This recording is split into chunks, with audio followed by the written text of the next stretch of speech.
बिस्मिल्लाहिर्रहमानिर्रहीम। अफ़हसिब्तुम अन्नमा खलक़नाकुम अबसन व अन्नकुम इलैना ला तुरजऊन।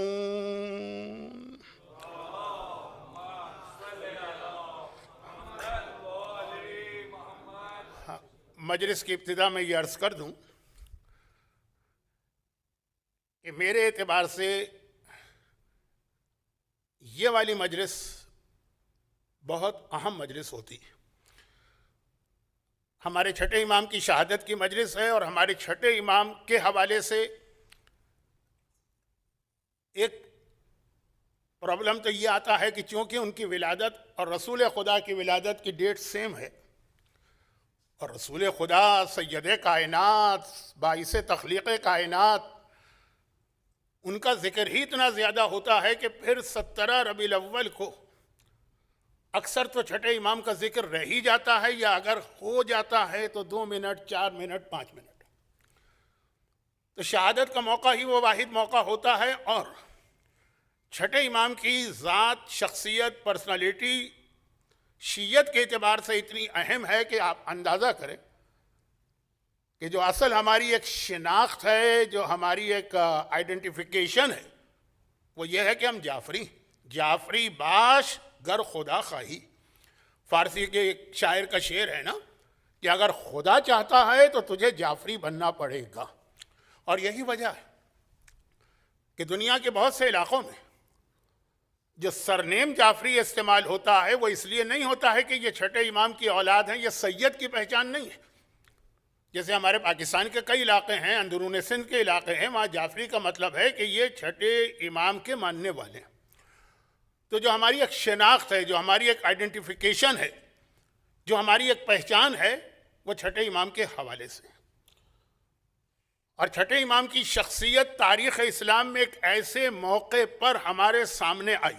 बनु उमय्या का ख़ात्मा हो रहा है, बनु अब्बास ताकत पकड़ रहे हैं और वह एक बहुत अहम मौका है। लेकिन चूँकि इतनी तफसील में मैं जाऊँगा तो जो आज मेरे जहन का मौजू है वो रह जाएगा। तो सिर्फ अर्ज़ ये करना है कि हमारे यहाँ इस एतबार से छठे इमाम जो अहम तरीन शख्सियतों में से एक है। अब ये लफ्ज़ शख्सियत अच्छा नहीं है, अहम तरीन इमाम है, लेकिन बाज़ वजूहात की बिना पर शहादत की मजलिस में नहीं। हाँ, आम मजालिस में छठे इमाम की बहुत हदीसें पढ़ी जाती हैं, शहादत को उस अंदाज से नहीं मनाया जाता है। एक 5वें इमाम, एक छठे इमाम और एक 9वें और 10वें इमाम। बाकी अइम्मा की तो फिर शहादत बहरहाल सही तरीके से अब हमारे यहाँ शुरू हो गई। पंजतन के बाद चौथे इमाम भी आप देखते हैं कि कैसा वाक़न मोमिनीन गम करते हैं। 5वें और छठे को छोड़ दीजिए, 7वें इमाम बाबुल हवाइज असीर बगदाद। 8वें इमाम की शहादत बड़े भरपूर तरीके से मनाई जाती। 11वें इमाम की शहादत चूँकि अय्याम अज़ा की आखिरी मजलिस उस दिन होती, गरचे वहाँ भी बहुत सी जगहों पे 11वें इमाम का जिक्र नहीं होता है, लेकिन बहरहाल लेबल तो लगता है ना कि ये शहादत है 11वें इमाम की। एक 9वें 10वें इमाम और एक 5वें और छठे इमाम। और 5वें और छठे इमाम की शहादत में जो फिर दुश्मनों की जानिब से मज़ीद एक जुल्म होता है वो ये कि 9वें 10वें इमाम की भी शहादत उस तरीके से नहीं मनाई जाती है, लेकिन कम अज़ कम ज़ियारत करने वाले जब वहाँ जाते हैं तो वहाँ भरपूर तरीके से उनका जिक्र भी होता है और गम भी होता है। 5वें छठे इमाम भी जन्नतुल बकी में दफन है। जन्नतुल बकी की जो कैफियत है, बस मैं अब तैयार हो रहा हूँ, अगर अल्लाह ने ज़िंदगी दी तो अगले हफ्ते किसी वक्त मैं भी जन्नतुल बकी की ज़ियारत के लिए जा रहा हूँ। तो वहाँ पे तो 1 मिनट रुकने नहीं देते। तो 9वें इमाम की शहादत भी अगर हम उस तरीके से न मनाएं, लेकिन कम अज़ कम उनके रोज़े में जाके आराम से इत्मीनान से ज़ियारत पढ़ के, पुरसा दे के, मसाइब का बयान करके, उन पर होने वाले मजालिम का जिक्र तो कर लेते हैं ना। 5वें छठे इमाम जन्नतुल बकी, जब तक कि जन्नतुल बकी दोबारा तामीर नहीं होती है। और मैं एक जुमला ये अर्ज़ कर दूँ कि अगरचे आजकल सऊदी अरब के हालात बहुत ज़्यादा बदल चुके, यानी रिलैक्सेशन काफ़ी चीज़ों में रिलैक्स हो गए हैं वो, लेकिन बकी अभी तक उतना ही सख्त है नहीं, ये भी गलत का, और ज़्यादा सख्त हो गए। जो सख्त तरीन माहौल सऊदी अरब का था उस वक्त भी बकी के अंदर इतनी सख्तियाँ नहीं थी जितनी आजकल। तो खैर बहरहाल ये तमहीद में बहुत वक्त गुजर गया। बहुत मुख्तसर एक जुमला अर्ज़ कर दूँ कि अभी इसी साल ईरान की पार्लियामेंट के कुछ मेंबर्स ने पार्लियामेंट में करारदाद पेश की या पेश करना चाहिए कि भाई ईरान में छुट्टियां या हॉलीडेज बहुत ज़्यादा होती हैं तो हमें इसको कम करना। तो एक बहुत अहम वहाँ की हॉलीडे है, वो छठे इमाम की शहादत, यही 25 शव्वाल। उस पर आज के वन ऑफ द ग्रेटेस्ट मराजे यानी आयतुल्लाह उज़्मा आगा वहीद खुरासानी, ये लफ्ज़ मैं मुनासिब इस्तेमाल नहीं कर रहा हूँ, लेकिन वो जितना बिफर गए और जलाल में आ गया, और जो उनका स्टेटमेंट था वो पढ़ने वाला स्टेटमेंट है, लेकिन चूँकि वक्त मेरे पास नहीं, का छठे इमाम की शहादत एक दिन, और वो भी तुमसे बर्दाश्त नहीं हो रही हो, फिर तुम आके इस ईरानी पार्लियामेंट में आके बैठे हो। खैर, तो ये शहादत का मैंने इतना बयान क्यों कर दी। अब आप पूछिए अल-असर की इंतज़ामिया से, ज़की पंजू साहब से, कि पूरा साल यहाँ मजलिसें और प्रोग्राम होते हैं, वो मुझसे आके दरख्वास्त करते हैं, मैं हत्तल इम्कान अवॉइड करता हूँ, क्योंकि बहुत मैंने पढ़ लिया, लोग भी बोर हो गए सुनते सुनते, कुछ लोग मुखालिफ भी हो गए। लेकिन ये वाली मजलिस के लिए ख़ास मैंने उनसे कहा कि हज पर जाने से पहले ये मजलिस मैं खुद पढ़ना चाहता हूँ, और उनको थोड़े प्रॉब्लम भी होगा इसकी वजह से कि शायद वो किसी और से वादा भी ले चुके थे, क्योंकि मेरे एतबार से ये बहुत अहम तारीख़ है, बहुत अहम शख्सियत है, और अभी थोड़ा बयान आगे चलेगा तो जो एंगल मेरे जहन में है इस वक्त आज की मजलिस के लिए, तो शायद बात आप पर और वाज़ेह हो जाए। फ़िलहाल मेलबर्न में या विक्टोरिया में हॉलीडे का एक सीज़न चल रहा है। तारीखें कुछ ऐसी बनती चली गई है ना कि वो 1 अप्रैल तो ईद आ गई, तो ईद के फिर कुछ दिन, और ईद के 2-3 दिन ख़त्म हुए तो स्कूल की वो मिड टर्म हॉलीडे आ गई, और उसके अख्तिताम पर ईस्टर की छुट्टी आ गई, और फिर आज एंज़ेक डे की वजह से लॉन्ग वीकेंड आ गए। तो अक्सर मोमिनीन सैर व तफरी के लिए, इंटरटेनमेंट के लिए, घूमने फिरने के लिए गए हुए, जिसमें मुझे पता चला कि आज के दिन में, अच्छा मैं इस पर ज़्यादा नहीं बोल रहा हूँ इसलिए कि छठे, बस यहाँ से बयान शुरू, छठे इमाम की शहादत की हमारे पास एक नहीं, दो नहीं, 3 अलग अलग तारीखें। चुनांचे ये ऐन मुमकिन है कि आज जो 25 ऑफ शव्वाल के एतबार से हम शहादत मना रहे हैं, कहीं 15 ऑफ शव्वाल मनाई जाए। जो मैंने लास्ट ईयर कहा था कि मेरी पर्सनल रिसर्च ये कि ज़्यादा मोतबर तारीख 15 ऑफ शव्वाल है, लेकिन चूँकि पूरी अरब दुनिया में और पूरे ईरान में 25 ऑफ शव्वाल है, जो आज करबला में होंगे या जो करबला को लाइव देख रहे हैं, या अगर कोई आयतुल्लाह सीसानी की वेबसाइट पे चला जाता है तो आपको मालूम है ना कि उनका जो मेन पेज है वो ब्लू कलर का है, शहादत की तारीख को ब्लैक हो जाता है, तो ब्लैक पेज नज़र आएगा। तो ये 25 ऑफ शव्वाल इसलिए एक अहम तारीख है, गर्चे मैं पर्सनली 15 ऑफ शव्वाल ही का कायल हूँ। और मैं क्या, इन बड़े बड़े मराजे के सामने हमारे बहुत सारे बड़े बड़े उलमा का यही नज़रिया है। और तीसरी तारीख 15 रजब भी है। तो इस कन्फ्यूजन की वजह से अगर कोई आदमी आज शहादत को उस तरह से न मनाए, वो एक अलग बात है कि हाँ भाई हमारे एतबार से तो 15 शव्वाल थी, हमने वो तारीख मना ली। लेकिन बहरहाल इस हॉलीडे की वजह से मोमिनीन कराम की तादाद भी बहुत कम होनी चाहिए थी, इतनी कम है नहीं, लेकिन खैर ये तो बात करने का अब कोई फ़ायदा नहीं है। मैं बात शुरू कर रहा हूँ किसी और अंदाज से। छठे इमाम तमाम अइम्मा ताहिरीन में एज के एतबार से सबसे ज़्यादा 65, रसूल खुदा इमाम अली 63 हैं। अब एक सवाल यहाँ पे आ जाता है कि इमाम ज़माना तो 1200 साल है। नहीं, इमाम ज़माना की एज को अल्लाह ने रोका हुआ, जब ज़ाहिर भी होंगे तो 40 साल की एज होगी या उससे भी कम की, वो एक अलग बहस। 65, और सबसे ज़्यादा जो इमामत का टाइम पीरियड है वो भी 7वें और छठे इमाम का। छठे इमाम का नाम जाफ़र है, टाइटल सादिक।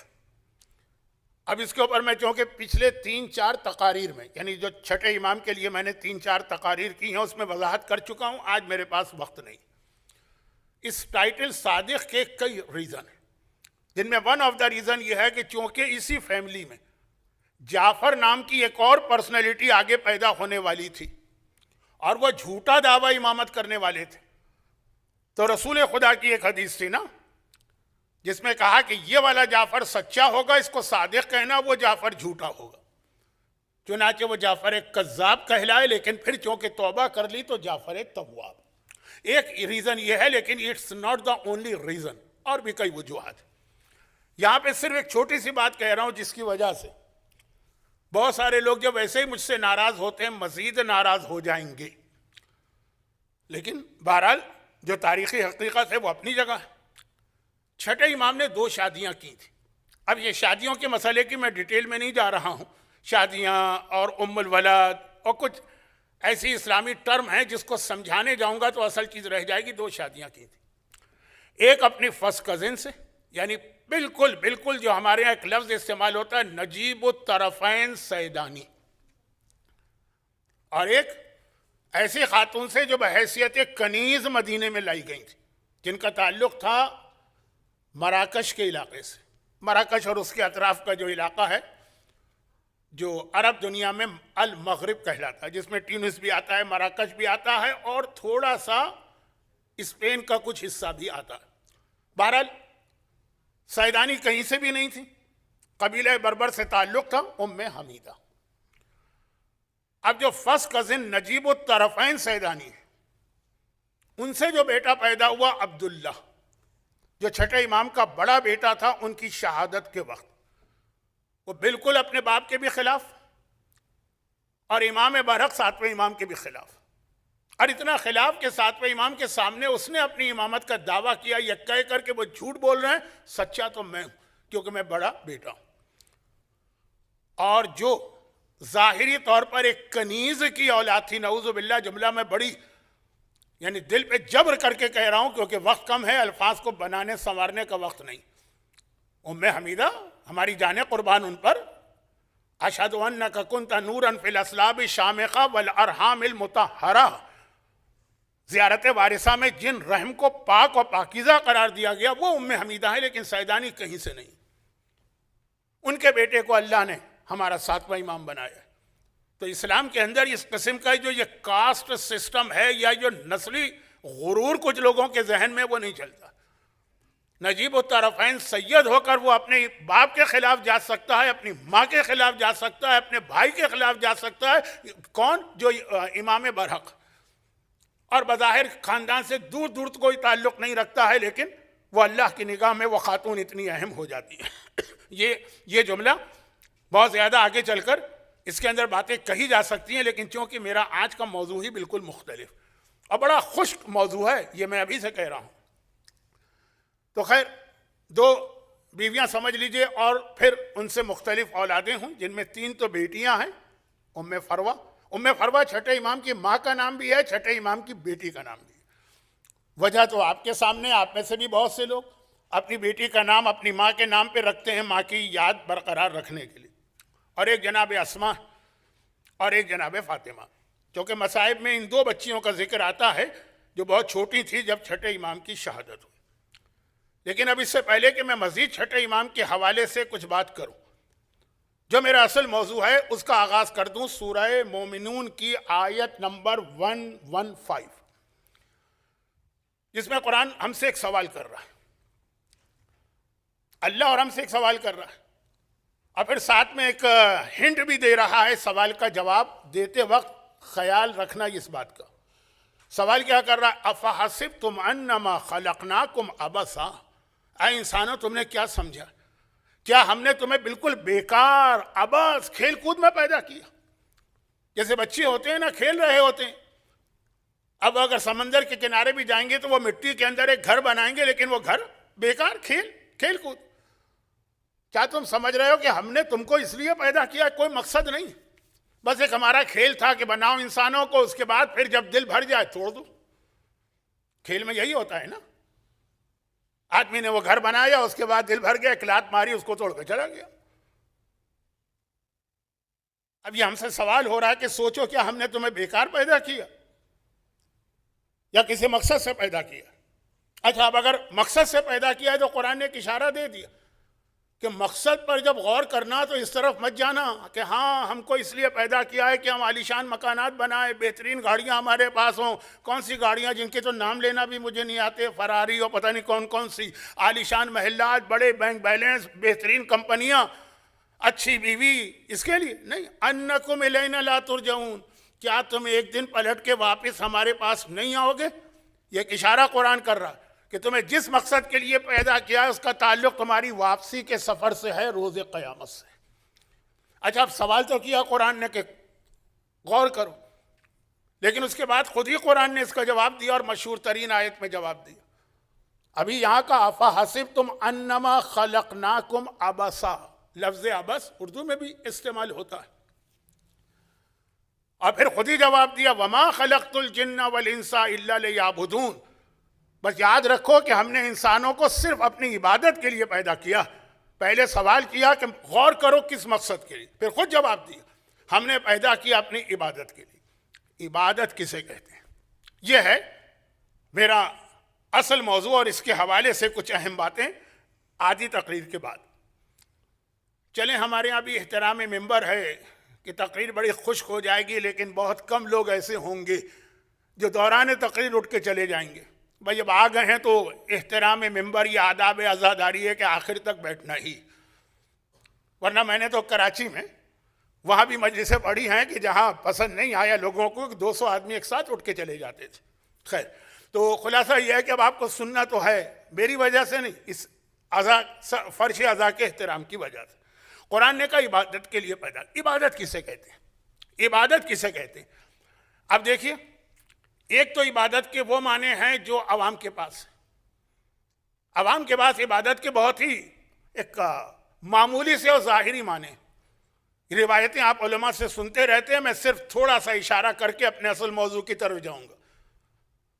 एक तो अवाम के पास है कि भाई वो फला आदमी बड़ा इबादत गुजार है, क्यों? वो बहुत नमाजें पढ़ता। दुआए कुमैल में उसकी हालत देखा करो कि ज़ारो कतार रो रहा है और चीखें मार रहा है। ज़ियारत आशूरा पढ़ते वक्त उसकी कैफियत देखा करो। माह मुबारक के रमज़ान के ही नहीं, उसके अलावा भी साल में कितने ही रोज़े रखता। एक तो यह अवाम के पास इबादत का तस्वुर है कि इबादत इसका नाम, चाहे वो बैठ के इसके बाद दुनिया भर की ग़ीबतें करे, चाहे वो इसके बाद बैठ के कम्युनिटी में फितने और फसाद बर्पा करे, चाहे इसके बाद वो बैठ कर लोगों से हसद करता रहे, बस नहीं, वो बहुत नमाजी, बहुत नमाजी है। खुद इमाम की कितनी हदीस हैं, ये हदीस भी इमाम की तो है ना कि इमाम ने कहा भाई वो मेरा फुला सहाबी काफ़ी अरसे से नज़र नहीं आ रहा। लोगों ने कहा कि फर्जंद रसूल, उसे इबादत खुदा का इंतहाई शौक हुआ है, तो उसने सारे काम छोड़ दिए, हत्ता इमाम के पास आना भी छोड़ दिया। वो अपने घर में जहाँ नमाज बिछा के बैठ गया है, बस वो नमाज पढ़ता रहता है और रोज़े रखता रहता है और लंबी लंबी दुआएं पढ़ता रहता है। तो इमाम ने कहा वो इंसान है, आखिर उसका गुजारा कैसे होता है? कहा कि नहीं, उसका एक जानने वाला है। जब उसने देखा कि ये इतनी इबादत कर रहा है तो उसने कहा तुम इबादत करो, तुम्हारा सारा खर्चा मैं बर्दाश्त करूँ। इमाम ने कहा वो आदमी जो है जिसने खर्चा बर्दाश्त किया वो इससे कई गुना ज़्यादा बड़ा आबिद है। असल इबादत तो वो कर रहा। एक छोटी सी किताब है, अपने बच्चों को पढ़ाइए, खुद भी पढ़िएगा। उसका उर्दू तर्जुमा है सच्चों की कहानियाँ, शहीद मुर्तज़ा मुतहरी। ये रिवायत उसके अंदर भी है। ये किताब वो है जिसमें 125 रिवायतें स्टोरी की शक्ल में लिखी गई। और शहीद मुर्तज़ा मुतहरी जैसे आलिम ने, इमाम ने कहा तुमसे बड़ा वो ज़्यादा बड़ा आबिद। या वो दूसरा वाक़या जो इसलिए मैं पढ़ रहा हूँ कि अब जो मैं जाऊँगा इंशाअल्लाह अगर ज़िंदगी रही सफ़र हज पे, तो वहाँ तो ये रिवायत में अक्सर पढ़ता हूँ, एक दफ़ा आप भी सुन लीजिए। एक इमाम के एक सहाबी हज करके आए, तो जैसा दस्तूर दुनिया है और अच्छा दस्तूर है कि इमाम से मिलने का, इमाम ने उससे सफ़र हज के हालात पूछे, तुमने हज किया, कैसा रहा, वहाँ का माहौल क्या था, सवालात होंगे। अब उसको ज़रूरत क्या है इसमें वक्त ज़ाय करने की। एक सवाल उसमें ये पूछ लिया कि तुम्हारे जिस काफ़िले में गए थे ग्रुप में कैसा था? कहा मौला अजीब लोग थे। इधर हम मक्के में दाखिल हुए और अपने होटल में पहुंचे ही थे कि सब इतना तड़प रहे थे खाना काबा की ज़ियारत के लिए, हजर अस्वद को बोसा देने के लिए, मकाम इब्राहिम की नमाज के लिए, हिजर इस्माइल की 2 रकत नमाज के लिए। जो लोग हज या उम्रा कर चुके हैं वो मेरे ये जुमले समझ रहे हैं, बाकी समझ लें कि यह अहम अहम वहाँ की जगह जिनकी ज़ियारत के लिए लोग तड़पते, जैसे ही निगाह पड़ती आंखों से आंसू बहाते, इतना तड़प रहे थे कि सब ने अपना सामान वहीं फेंका, अपनी सवारियां वहीं छोड़ी और कहा कि नहीं पहले हमको जाके खाना काबा की ज़ियारत करना है। पता नहीं कितने साल की हमारी उम्मीदें पूरी हुई हैं, सब दौड़ के गए काबे की ज़ियारत। इमाम ने कहा तो फिर उनके सामान का क्या हुआ, उनकी सवारियों का क्या हुआ? भाई आजकल की तरह तो नहीं है कि कारें हैं रुकी रहेंगी, तो जानवर हैं, घोड़े हैं, ऊंट हैं, उनको इसी तरह खुला छोड़ के चले गए तो भाग भी जाएंगे। कहा मौला जब मैंने ये देखा तो मैंने सब के सामान की जिम्मेदारी भी संभाल ली और सब की सवारी के जानवरों की भी देखभाल करने लगा। इमाम ने कहा तुम्हें तो बेहतरीन काफिला मिला कि जिन्होंने अपना सारा सवाब तुम्हारे हवाले कर दिया, असल हज तो तुम करके आ रहे हो, जो उनकी खिदमत तुम कर रहे हाजियों की असल हज तो तुमने किया है, उन्होंने अपना सवाब सारा तुम्हें दे दिया। तो अब ये वो जो एक आवाम के जहन में ख्याल होता है ना कि इबादत नमाज का नाम है, इबादत, मैं इन इबादतों की तौहीन नहीं कर रहा हूँ, खुदा ना खास्ता मेरे बारे में जो मुझे जानते हैं वो बदगुमानी कर भी नहीं सकते कि मैं नमाज और रोज़े के खिलाफ कभी बात करूंगा, लेकिन एक आवाम के पास इबादत का ये तस्वुर। अच्छा, इसी में वो एक चीज़ भी आ जाती है जो उसूल काफ़ी के बिल्कुल शुरू की हदीस कि एक शख्स ने इमाम से कहा कि मौला हमारा एक दोस्त है, इस सारे वाक़या शियों के, मौला हमारा एक साथी है और वो इतना ज़्यादा इबादत के हवाले से मोहतात है कि वज़ू करता है तो इतनी उसके अंदर कि मेरे वज़ू में कोई गलती ना होने पाए, इतनी वो एहतियात से काम लेता है, पानी पे पानी, पानी पे पानी। गुस्ल करता है तो उसको इतनी फिक्र होती है। अच्छा, वज़ू गुस्ल बहुत अहम इबादत है, बाल बराबर हिस्सा भी अगर पानी के बगैर रह गया तो वज़ू भी गलत है और गुस्ल भी गलत, और वज़ू गलत है तो सारी नमाजें गलत, और गुस्ल गलत है तो नमाज के साथ रोज़े भी इफेक्टेड हो सकते हैं, और अगर ये दोनों गलत हैं तो अगर किसी ने हज किया है तो उसका हज भी मुतासिर हो सकता है, और अगर किसी ने उम्रा किया है तो उम्रे में उसकी बीवी भी उस पर आराम हो सकती है, हज में नहीं उम्रे में। खैर, ये सारे टेक्निकल मसले हैं जिसकी तरफ खाली इशारा कर देना काफ़ी है, वक्त नहीं। तो मौला वो इतना ज़्यादा वो पानी बहाता है, शायद पानी पहुंचा, शायद नहीं पहुंचा, शायद पहुंचा, शायद नहीं पहुंचा। इमाम ने कहा तुम इसकी तारीफ कर रहे हो, वो तो शैतान की इबादत कर रहा है, अल्लाह की तो इबादत कर ही नहीं रहा। मौला वो ये अल्लाह की इबादत के लिए, नमाज के लिए इतनी एहतियात कर रहा है। का खुद उससे जाके पूछ लो कि उसके दिल में जो ये वसवसे और ख्याल आते रहते हैं ये अल्लाह की तरफ से होंगे कि शैतान की तरफ से? वो भी कहेगा शैतान की तरफ से, तो शैतान की पैरवी कर रहा। और ज़िम्नन एक बात मैं अर्ज़ कर दूं, ये मेरा मौजू था नहीं लेकिन मुझे था कि ये मुझे बयान करना, वो ये है कि इस्लाम में बहुत अहम एक उसूल है ना कि नेमतों का भी हिसाब देना। सबसे बड़ी नेमत तो विलायत की नेमत है, अहले बैत की नेमत है, उसका तो सबसे पहला हिसाब है। इसके अलावा भी नेमतों का हिसाब, पानी। आज दुनिया का सबसे बड़ा मसला पानी है, जो आगे बढ़कर और शदीद मसला बनने वाला। पैगंबर की एक बहुत मशहूर हदीस है कि वुज़ू एक मुद पानी में होना चाहिए और गुस्ल एक सा में। एक सा का मतलब क्या है? 3 लीटर इसमें हो जाना चाहिए। फिर एक हदीस है कि अनकरीब एक ऐसी कौम पैदा होगी जो ये सुनकर इसको बहुत कम समझेगी। वो लोग जब पुले सिरात पे चलेंगे तो उनके कदम फिसल जाएंगे।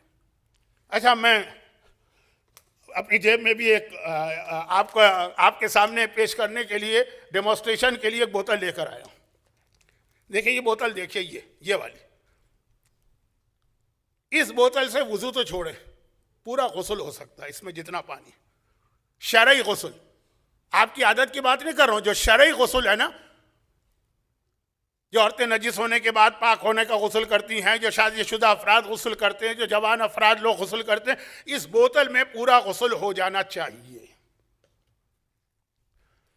अभी भी आप जाएंगे तो इंटरनेट पे आपको मरहूम आयतुल्लाह खोई और आयतुल्लाह सिस्तानी के एक शागिर्द मिलेंगे जो बहुत मसाइल अरबी में बयान करते हैं। और बाकायदा ये बोतल भर के लाए, इससे उन्होंने दिखाया कि कैसे इससे पूरा गुस्ल होगा, सर के बालों से पैर के नाखून तक। उस तरह से नहीं जैसे सही बुखारी में हजरत आयशा के गुस्ल की कैफियत है, वो तरीका तो नहीं था उनका, लेकिन जो हमारे यहाँ इतना ज्यादा पानी ज़ाय किया जाता। चले अपने आप पर्सनल हाइजीन के नाम पे जितना पानी ज़ाय करें वो आपकी मर्जी, लेकिन अल्लाह के नाम पर कि जी गुस्ल मैं कर रहा हूँ इस्लाम का, कोई शरई गुस्ल कर रहा हूँ, अपने आप को पाक करना है, उस हवाले से जो आप पानी ज़ाय करेंगे, तो खाली ये दिखाने के लिए मैं खाली बोतल लेकर आया हूँ, लेकिन पूरा गुस्ल इसमें हो सकता है। हाँ, वाजिब नहीं है कि आप इसमें पूरा गुस्ल करें, आप ज़्यादा पानी भी लें, डबल लें, ट्रिपल लें, इससे ज़्यादा लें, लेकिन ना इतनी लापरवाही हो कि ख़वातीन की नेल पॉलिश लगी है और गुस्ल हो रहा है, ना इतनी ज़्यादा एहतियात हो कि इमाम कहते तुम अल्लाह की इबादत नहीं कर रहे, तुम शैतान की इबादत कर रहे हो। तो खैर ये तो था, अभी तमहीद में ही हूँ मैं। आवाम के पास इबादत का तस्वुर, जहाँ इबादत का मतलब होता है ज़्यादा से ज़्यादा नमाजें, ज़्यादा से ज़्यादा रोज़े, ज़्यादा से ज़्यादा दुआएं, ज़्यादा से ज़्यादा आमाल। मैं बाज़ लोगों को देखता हूँ वो शब कद्र में एक लिस्ट बना के बैठते हैं, ये दुआ किताब में लिखी है, हो गई टिक, ये हो गई टिक, ये हो गई टिक। उसमें से खाली 2 दुआएं पढ़ें, लेकिन पूरी तवज्जो के साथ पढ़ें, उसका सवाब उस पूरी दुआओं से ज़्यादा। लेकिन वक्त नहीं है मेरे पास, तो ये तो एक आवाम का तस्वुर। अच्छा, इबादत का एक टेक्निकल डेफिनेशन भी है जो फ़िक़्ह में है। फ़िक़्ह किसे कहते हैं? फ़िक़्ह का मतलब यह है कि हलाल और हराम का इल्म। वो इबादत की डेफिनेशन है, वो बहुत ही महदूद है। वो भी मैं बता दूं मालूमात के लिए कि फ़िक़्ह में इबादत किसे कहते हैं। मसलन आयतुल्लाह सीसानी, मसलन रहबर आगा खामेनाई, मसलन आयतुल्लाह खोई, मसलन आयतुल्लाह मोहसिन हकीम से लेके मोहम्मद इब्न याकूब कुलैनी तक।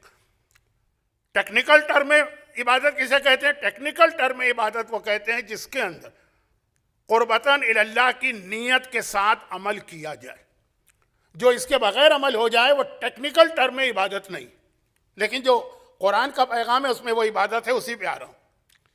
अच्छा, जो टेक्निकल टर्म में इबादत नहीं है, वो बहुत ही मोटा से 2 फार्मूले बता रहा हूँ, उसकी डिटेल में ज़रा इख्तिलाफ हो सकता है कि जो टेक्निकल टर्म में इबादत नहीं, वो अमल नाबालिग बच्चा भी कर सकता है जो ना समझ, और वो काफिर भी कर सकता है।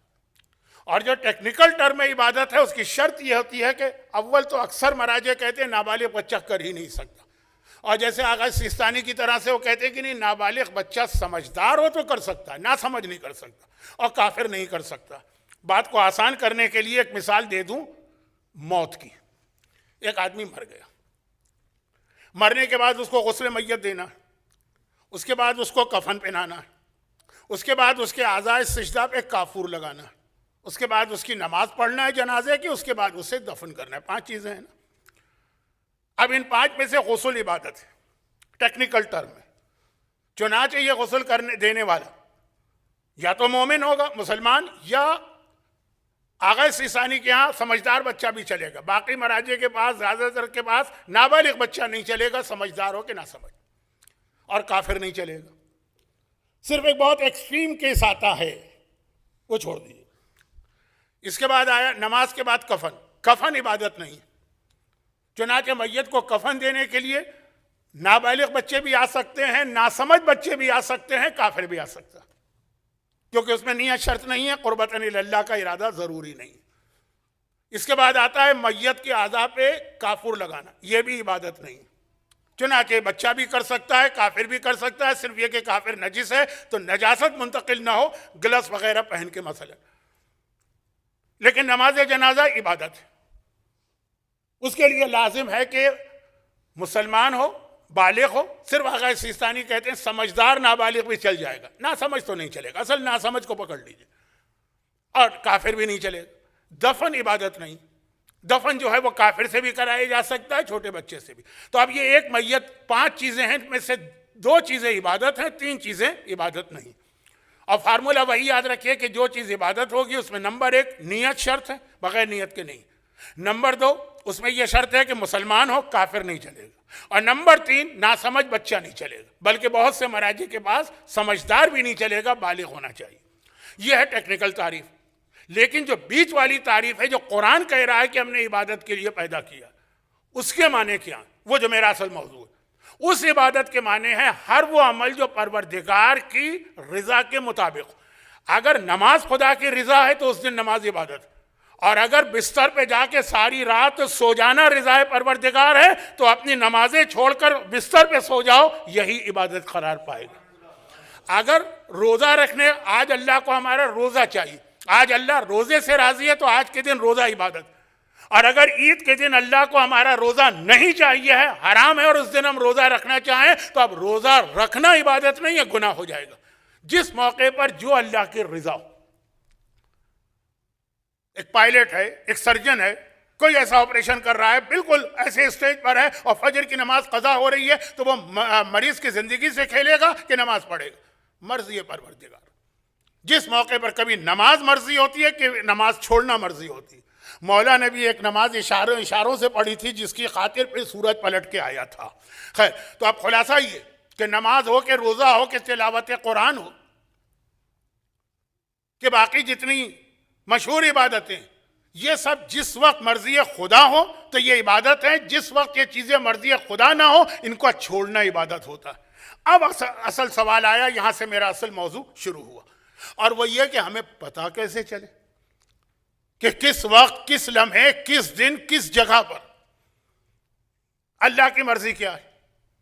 अब ये जो मैंने एक लफ्ज इस्तेमाल किया, किस जगह पर, जगहें बदलने से भी अल्लाह की मर्जी बदलती रहती है। एक बहुत मशहूर फतवा है, खाली मालूमात के लिए बता रहा हूं, अभी इसके डिटेल में नहीं जा रहा हूं कि महाराजे क्या कहते हैं, वो मेरी तकरीर के अगले हिस्से में आने वाला। कि मसलन वो महाराजे जो औरत के हिजाब में चेहरा छुपाना वाजिब समझते हैं, वो भी कहते हैं अगर आप ऐसे मुल्क में रह रहे हैं जहां ये चीज तौहीन का सबब बन रही, सिर्फ चेहरा, बाल नहीं, तो वहां आप चेहरा नहीं छुपा सकते। जैसे आगा सिस्तानी के यहाँ मगरबी दुनिया में अगर कोई औरत चेहरा खोलती है आगा सिस्तानी के फतवे से, लेकिन वो ज्यादा सवाब के लिए चेहरा छुपाना भी चाहती है, तो वो मगरबी दुनिया में कहते हैं कि जायज नहीं। उसका एक बहुत मशहूर मसला है कि मोमिन के लिए चाहे मर्द हो कि औरत, ऐसा लिबास पहनना हराम है जो उसकी तौहीन का सबब बने। यह भी एक मसला है। मैंने इसी मेलबर्न में बाज़ उलमा से सुना था कि जी इस्लाम ने लिबास में इजाजत दी है, जो दिल चाहे पहन लो। नहीं, एक आलिम कार्टून कैरेक्टर का लिबास नहीं पहन सकता, वो उसके लिए जायज नहीं। इसके लिए एक लफ्ज इस्तेमाल होता है, अगर आपको याद रह जाए, लिबास शोहरत। हर वो लिबास जिसकी शोहरत बुरी, वो कभी सबके लिए बुरी होती है। जैसे मगरबी दुनिया में चेहरे की नकाब, अब मैं हार्ड एंड फास्ट रूल नहीं बता रहा, एक मालूमात के लिए, और कभी बाज लोगों के लिए एक चीज बुरी होती है, बुरी नहीं होती। अब मैं इसकी तफसील में नहीं जा रहा हूं क्योंकि मेरा असल मौजू तो अभी शुरू ही नहीं हुआ। अब आप कहेंगे अल्लाह की पनाह कब शुरू होगा, वो शुरू होने वाला। तो इबादत मर्जी खुदा, ये कैसे पता चले कि इस वक्त मर्जी खुदा क्या? इस वक्त से मतलब मसलन ये 2025 में मेलबर्न में मर्जी खुदा क्या है, कराची में मर्जी खुदा क्या है, अफ्रीका के किसी जंगल में मर्जी खुदा क्या है, एक आम बच्चे के लिए मर्जी खुदा क्या है, एक बूढ़े शख्स के लिए मर्जी खुदा क्या है, एक आलिम के लिए मर्जी खुदा क्या है, एक जाहिल के लिए मर्जी खुदा क्या है। वो औरत का वाकया याद कीजिए जो डॉक्टर्स ने कहा तुम्हें शराब पीना है, तो वो सीधा इमाम के पास यही पूछने के लिए आई कि मर्जी परवरदिगार बताइए क्या है। मैं वाकये को नहीं पढ़ रहा हूं क्योंकि इतनी दफा मैंने पढ़ लिया कि अब उसका पढ़ना वक्त जाय करना। तो मर्जी परवरदिगार, ये कैसे पता चले? ये जिस तरीके से पता चलता है उसका नाम है इल्म शरीयत, इल्म अहकाम, इल्म फ़िक़्ह, इल्म हलाल और हराम, जो ये आपको बताता है कि किस वक्त मर्जी खुदा क्या। एक चीज आज हलाल है, कल हराम हो सकती है। इसमें एक बहुत मशहूर वाकया भी नवे इमाम का है ना, कि सवाल जब किया था उस आलिम से कि बता कि एक मर्द ने एक औरत को देखा, सुबह के वक्त तो देखना हराम था, और सूरज निकलने के वक्त देखा तो देखना हलाल हो गया, और जोहर के वक्त देखा तो देखना हराम हो गया, और असर के वक्त देखा तो देखना हलाल हो गया, और मगरिब के वक्त देखा तो देखना हराम था, इशा के वक्त देखना हलाल हो गया। बहुत मशहूर वाकया। तो अब यह है कि वही मर्द है, वही औरत, वही एक दिन है, वही एक जगह, लेकिन 4 मरतबा एक चीज हलाल हुई, 4 मरतबा एक चीज हराम। लेकिन ये एक फार्मूला है जो पूरी जिंदगी में चलता। जगह बदलने से फर्क पड़ जाता है इबादत। फिर बात को एक दफा यहां तक जहां तक बात पहुंची है खुलासा कर दूं। कुरान ने कहा पहले गौर करो हमने तुम्हें क्यों पैदा किया, बेकार पैदा नहीं किया। और फिर खुद कहा कि सुन लो हमने तुम्हें इबादत के लिए पैदा किया। और फिर इबादत की डेफिनेशन बताई, जिस वक्त जो अल्लाह की मर्जी हो। अब ये कहां से पता चले? जहां से पता चले उस इल्म का नाम है इल्म फ़िक़्ह, इल्म शरीयत, इल्म अहकाम दीन, इल्म हलाल और हराम, code of practice, complete code of practice, वो इस इल्म का नाम। छठे इमाम की सबसे बड़ी खुसूसियत ये थी कि हालात ऐसे बन गए थे कि ये इल्म छठे इमाम ने सबसे ज्यादा उम्मत तक पहुंचाए। इसी वजह से फ़िक़्ह वो इल्म है जो मर्जी खुदा बताता। इसी वजह से हमारी फ़िक़्ह का नाम फ़िक़्ह जाफरी, वरना इसमें कोई चीज़ छठे इमाम ने नहीं बताई। ये वही चीजें हैं जो इससे पहले पांचवें, जो उससे पहले चौथे, जो उससे पहले तीसरे, जो उससे पहले दूसरे, जो उससे पहले मौला, जो उससे पहले रसूल खुदा बता चुके थे अल्लाह से लेकर। लेकिन हालात के तहत छठे इमाम को ये मौका मिला कि ये इल्म हम तक पहुंचा, और ये बहुत अहम इल्म। भाई हमारी सारी जिंदगी कुरान ने कहा ना बेकार पैदा नहीं किया। और ये मत समझना कि मकान बनाने के लिए और गाड़ियां खरीदने के लिए और फैक्ट्रियां कायम करने के लिए और अच्छी जगह शादी के लिए और अच्छी जगह औलाद के लिए सारे काम करो, साइड में पैदा इसलिए नहीं हुए। और जिसके लिए पैदा हुए उसके लिए इल्म फिक्र सीखना पड़ेगा। अब यहां पर मैं एक बहुत ही अहम बात आपसे कर रहा हूं, लेकिन आधे मजमे से मेरी माजरत, वो नहीं समझेंगे मेरी बात, आधा मजमा समझेगा। कौन से आधे मजमे से माजरत? अगर इसमें कुछ इंडियंस, हिंदुस्तान के लोग और जो पाकिस्तान के लोग हैं वो समझेंगे। क्यों? इसलिए कि ये पूरा रमजान सोशल मीडिया नहीं, electronic media plus social media plus print media, पूरा रमजान। हमारे यहाँ पाकिस्तान में पूरा माहौल बदल जाता है ना। प्रिंट मीडिया है तो वो भी रमजान के हवाले से चीजें छापता रहता है, इलेक्ट्रॉनिक मीडिया है तो उसमें भी प्रोग्राम होते हैं, सोशल मीडिया उसके अंदर भी पोस्ट पे पोस्ट आती है। तो अब उसके अंदर हुआ ये कि कुछ ऐसे मसले डिस्कस हुए, खास तौर पर जो इलेक्ट्रॉनिक मीडिया, जो मुख्तलिफ चैनल्स हैं, उसमें कुछ ऐसे मसले डिस्कस हुए जिसमें इस अंदाज से शिया सुन्नी डिबेट हुई। पूरा महीना हर चैनल पर बैठ के यही बात कि उसका एक बहुत निगेटिव इम्पैक्ट जो हमारे नौजवानों पर पड़ रहा है वो ये कि बाज़ मसाइल को इतना यकीनी शियत की पहचान बना दिया गया, बस जैसे ये शियत में जैसे 12 इमाम है शियत में, इसमें कोई शक की गुंजाइश ही नहीं, वो मसाइल को भी ऐसा बना दिया गया अकीदा जैसा। अकीदा अलग है, ये है प्रैक्टिकल मसला, जबकि इसमें हमारे उलमा में इख्तिलाफ है। अच्छा, अब होता यह है कि ये इख्तिलाफ पहले भी था, हम लोग नहीं बताते थे। क्यों? भाई जो चीज़ अवाम के इल्म में नहीं है तो बिला वजह क्यों उनको कंफ्यूज किया जाए। लेकिन अब ये जो सोशल मीडिया और इलेक्ट्रॉनिक मीडिया आ गया, प्रिंट मीडिया तो खैर इस वक्त यतीम व यसीर होके रह गया। बड़े बड़े दुनिया के माने हुए अखबारात हैं, वो गार्जियन हो के न्यूयॉर्क टाइम्स, तो सब बिक कर सिर्फ इंटरनेट पे आ गए। खैर, तो खुलासा यह है कि इसकी वजह से अब वो चीज़ें खुल के आ गई। यानी खुल का मतलब ये कि आम बच्चे को भी पता चल गया अगर इस वक्त इसकी इस्लाह न की गई तो वही होगा जो आज से 20-25 साल पहले था कि बड़े बड़े मसले तकलीद, लोगों ने कहा ये कहाँ से निकल आया, हमने तो आज तक सुना ही नहीं। खोमस, ये कहाँ से निकल आया, हमने तो आज तक सुना ही नहीं। लेकिन फिर भी वो असर महदूद था। अब इस इलेक्ट्रॉनिक और सोशल मीडिया की वजह से बहुत सारे ऐसे गलत मसले, गलत नहीं कह रहा हूँ, मसले सही, लेकिन वो इस अंदाज से पेश किए गए कि ऐसा लगा कि जैसे शियत में यही एक मसला। मैं बहुत ही मुख्तसर 2 मिसालें दूं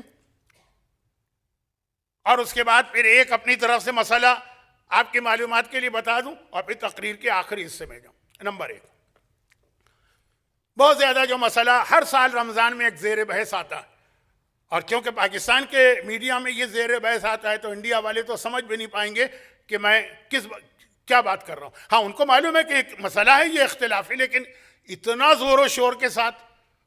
वो मसला क्या है? रोजा इफ्तार का वक्त सनसेट है कि 10 मिनट ठहरने के बाद।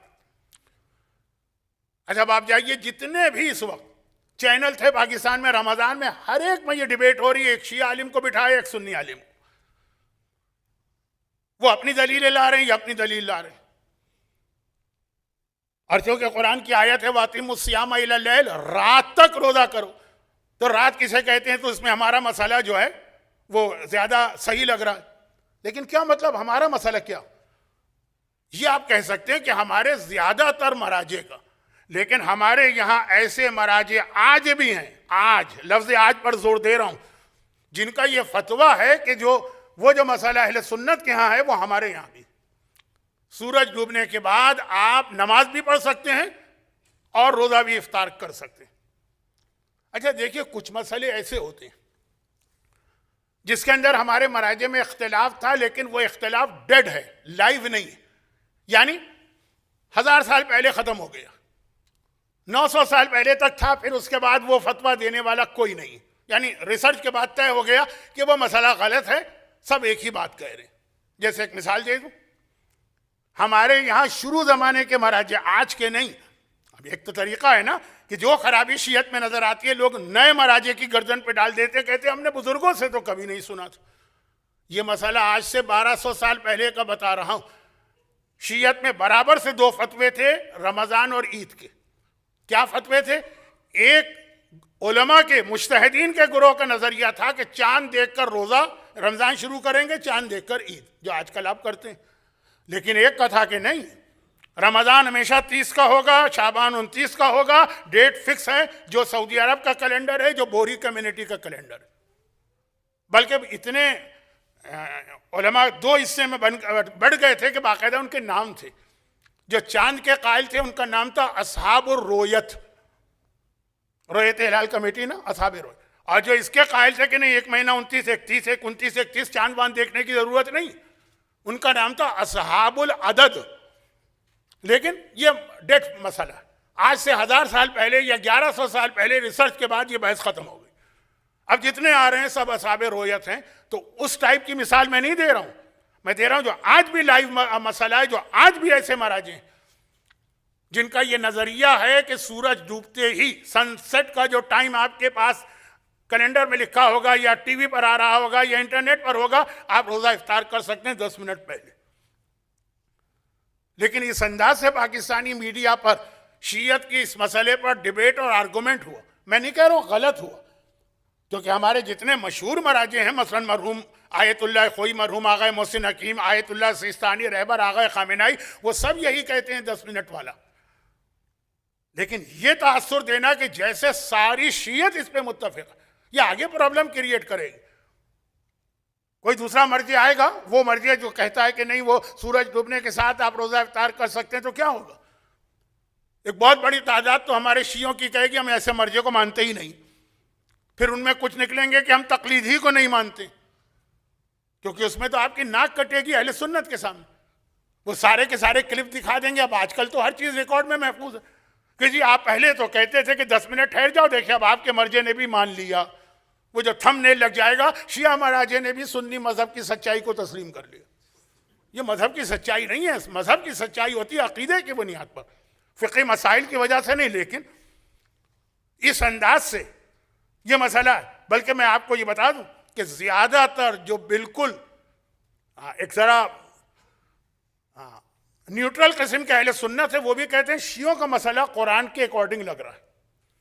मसलन वो इंजीनियर साहब एक है ना, बड़े मशहूर इंजीनियर, जिन्हें उनके मानने वाले इंजीनियर कहते हैं, उनके मुखालिफ उनको मिस्त्री कहते हैं। मुझे नहीं पता कि वो मिस्त्री हैं कि इंजीनियर है, जो भी हो। उनका भी एक क्लिप है ना कि शियों का मसला ठीक लग रहा है। लेकिन हमें उससे क्या गरज? हमें तो है कि मासूमीन की हदीसें। तो जिस अंदाज से इस वक्त ये बन रहा है, इसके दो नुकसान आगे चल कर होंगे। पहला तो वही कि आम 90% शिया कहेंगे ये नया मसला निकाल के कौन मर्जी आगे, हम तो मानते ही नहीं मर्जी।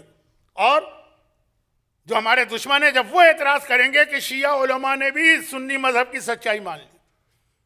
देखिए आज हमारे कितने मसले ऐसे हैं जिसे अहले सुन्नत मानने को मजबूर हो रहे हैं। ये 3 तलाक का मसला, मजबूर हो रहे हैं। लेकिन जब वो हम पर एतराज करेंगे तो हम क्या, हमारे पास क्या नतीजा निकलेगा? हम कहेंगे कि ये हमारे उलमा ही नहीं जो ये फतवा दे। जबकि आज भी इस वक्त करंट सिचुएशन में ऐसे मराजे हैं। और सिर्फ वो लोग जो थोड़ी सी मालूमात रखते हैं उनके लिए दबे अल्फाज में एक जुमला कह दूं, जो आगाए सिस्तानी हैं, जो आगाए खोई हैं, उन्होंने भी जो कहा ना 10 मिनट ठहरो, ये फतवा नहीं दिया, का एहतियात वाजिब है। एहतियात वाजिब का मतलब यह है कि वो भी 50-50। इससे ज्यादा मैं इस वक्त कह नहीं सकता, टाइम नहीं है। अच्छा, एक बात तो ये हुई। चले आइए एक और मसला। इंडिया के लोग नहीं समझ पाएंगे कि मौलाना इसको इतने जोर और शोर से क्यों बयान कर रहे हैं, कौन सा इतना बड़ा मसला। लेकिन जो पाकिस्तानी टेलीविजन, जो मुख्तलिफ चैनल्स हैं, प्राइवेट चैनल, उन पर डिस्कशन देखते आ रहे हैं, उनको पता है कि कितना बड़ा ये मसला पूरे रमज़ान में बना दिया जाता। और हाँ, वो जो सोशल मीडिया है उसके ऊपर तो व्हाट्सअप हो, कि फेसबुक हो, कि यूट्यूब हो, उस पर तो ये आते ही रहे। दूसरा मसला सुनिए, तरावी की नमाज बिदअत है और हराम है, कोई शक नहीं। इसमें तमाम शिया उलमा मराजे मुत्तफिक है। लेकिन जो उसकी दलील आजकल दी जा रही है, ये दलील को सारे उलमा नहीं मानते, शिया उलमा। दलील जो दी जा रही, लेकिन दलील इसी तरह से इतनी इतनी इतनी इतनी रिपीट हो रही है कि पता नहीं कितने सारे शिया नौजवान ये समझेंगे कि असल दलील ये जो ये दे रहे, जबकि आज भी इस वक्त मैं जो बात कर रहा हूं आज की, मैंने शुरू में वजाहत कर दी ना कि कई ऐसे मसले हैं जो 1000 साल पहले डिस्कस होते थे, फिर खत्म हो गई बहस, रिसर्च हो गई, पता चला वो नजरिया गलत था, सबने मान लिया। लेकिन जो मैं बात कर रहा हूं, कह रहा हूं आज भी जो दलील दी जा रही है, आज भी ऐसे महाराज हैं जो इस दलील को नहीं मानते, कहते हैं इस दलील की वजह से तरावी हराम नहीं, तरावी सिर्फ इसलिए हराम है कि अलग से इमाम मासूम ने इसका नाम लेकर कहा कि यह नमाज बिदअत और हराम, उस हदीस की वजह से कहा, जो मौला के बारे में भी है, जो इमाम हसन के बारे में भी हदीस है तरावी। अच्छा, दलील क्या दी जाती है हमारे यहाँ डिबेट में, ये मैं पाकिस्तानी चैनल्स की और ये मैं सोशल मीडिया की बात करूं, दलील ये दी जाती है कि तरावी चूंकि एक सुन्नत नमाज है और सुन्नत नमाज जमात के साथ नहीं हो सकती इसलिए हराम। ये दलील गलत है, इसलिए गलत है, मैं क्यों कहूं, गलत नहीं कह सकता, यानी मैं जरा शायद कुछ ज्यादा बेहतियाती से कह गया, लेकिन दलील क्यों गलत, इसलिए कि ये वाला मसला कि सुन्नत नमाज जमात से नहीं हो सकती, ये सारे उलमा का फतवा नहीं, अपने उलमा और मौजूदा कई उलमा ऐसे हैं जो कहते हैं सुन्नत नमाज जमात से हो सकती है। तरावी हराम है इस उसूल की वजह से नहीं कि वो सुन्नत नमाज, बल्कि उसके लिए अलग से इमाम मासूम की हदीस आई है कि ये एक बिदअत इस्लाम में कायम की गई। जब कोई हदीस आ जाए ना फिर वहां कोई उसूल नहीं चलता, उसकी वजह से उसको हम लोग कहते हैं इज्तिहाद मुकाबिले नस। एक हदीस आ गई, उसके सामने कोई इज्तिहाद नहीं चलेगा, तो अब चैनल्स के ऊपर ये तासुर आ रहा है कि तरावी इसलिए हराम है शियत के पास क्योंकि ये सुन्नत नमाज है और सुन्नत नमाज जमात के साथ नहीं हो सकती। ये गलत तासुर, क्योंकि आज भी ऐसे महाराज हैं और वो एज के एतबार से ऐसे हैं, कहने मुमकिन है कि आपको उनकी तकलीद करना पड़े इस वक्त, मसलन आयतुल्लाह सिस्तानी खुदा उन्हें तूले उम्र अता करे, लेकिन मौत व हयात तो हर आदमी को फेस करना, उनके बाद उनका नाम भी आ सकता। अब वो कह देंगे कि नहीं सुन्नत नमाज तो जमात के साथ हो सकती है, नमाज इस्तिस्का तो सब मानते हैं जमात के साथ हो सकती है, वो सुन्नत है, ठीक है। नमाज गदीर हैदराबाद दक्कन में कई जगहों पे नमाज गदीर भी पढ़ाई जाती है जमात के साथ, क्योंकि बाज़ उलमा का फतवा है, लेकिन इतनी एक माकूल तादाद मराजे की है जो कहते हैं हर सुन्नत नमाज भी जमात से हो सकती है। और वो जो कहते हैं कि जो मराजे ये कहते हैं कि नहीं हो सकती, तो उनकी जो दलीलें हैं उनमें से एक दलील बड़ी अजीब दलील, अजीब नहीं दिलचस्प है। इमाम की एक हदीस, और वो हदीस ये है कि रमजान में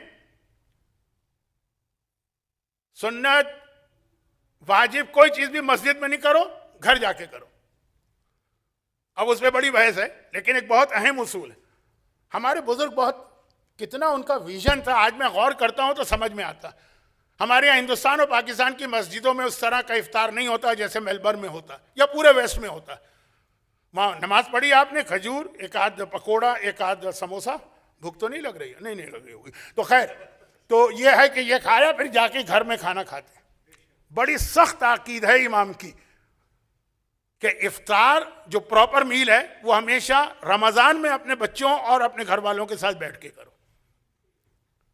बल्कि अगर आप आगा सिस्तानी की उस वेबसाइट पे जाएं जो नजफ, जो लंदन से ऑपरेट होती है, najaf.org, उसमें आगा अब्दुल करीम काश्मीरी के जो 10 नसीहतें हैं रमजान की, उसमें एक नसीहत ये भी कि हत्तल इम्कान रमजान का इफ्तार घर वालों के साथ किया करो। इमाम ने रमजान में नाफिला तक पढ़ने से मना किया, सीधा सीधा घर जाओ, वो घर वाले तुम्हारा इंतजार कर रहे हैं। खैर, जब ये रमजान की तकरीर है, जो रमजान गुजर गया तो उसके अंदर एक लफ्ज ऐसा आ गया कि नाफिला वगैरह कुछ ना पढ़ो, तो उससे ये मफहूम निकल रहा है कि नाफिला जमात से नहीं हो सकती है। तो जो उलमा कहते हैं हो सकती है, वो कहते हैं ये तो केस ही अलग है, तो रमजान का एक स्पेशल केस है, वरना नाफिला हो सकती है। आज के महाराजे कहते हैं नाफिला नमाज जमात नहीं हो सकती। उसमें भी आगा सिस्तानी ने कहा एहतियात वाजिब है, फतवा उन्होंने भी नहीं दिया, लेकिन चले एहतियात वाजिब को अमल करना है ना। तो खुलासा क्या निकला कि तरावी हराम है, बिदअत है, जायज नहीं है शियत में किसी भी हवाले से, मगर वो खास एक हदीस उसकी आई। इस उसूल की वजह से आप इसको हराम ना कहिए कि जमात सुन्नत नमाज जमात के साथ नहीं हो सकती, क्योंकि हमारे बाज महाराजी पुराने नहीं, मौजूदा करंट, वो कहते हैं हो सकती।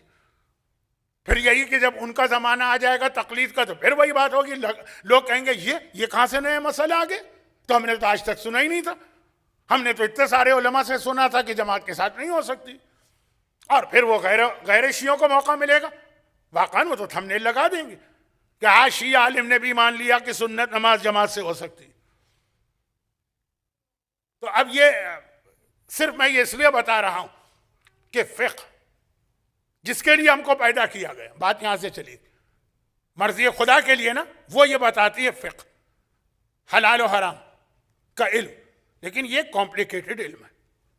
बड़े बड़े ये जो बातें मैंने कही हैं मीडिया वाली, ये आम आदमी जाके वहां डिस्कशन नहीं करते, बड़े बड़े उलमा बैठ के बहस करते हैं गैरों से, और उसमें इस अंदाज से ये बात करते हैं। ठीक है, वहां डिटेल में जाने का मौका नहीं होता है, मैं खुद जानता हूं, लेकिन बहरहाल इतना ज्यादा एक चीज को हाईलाइट कर देना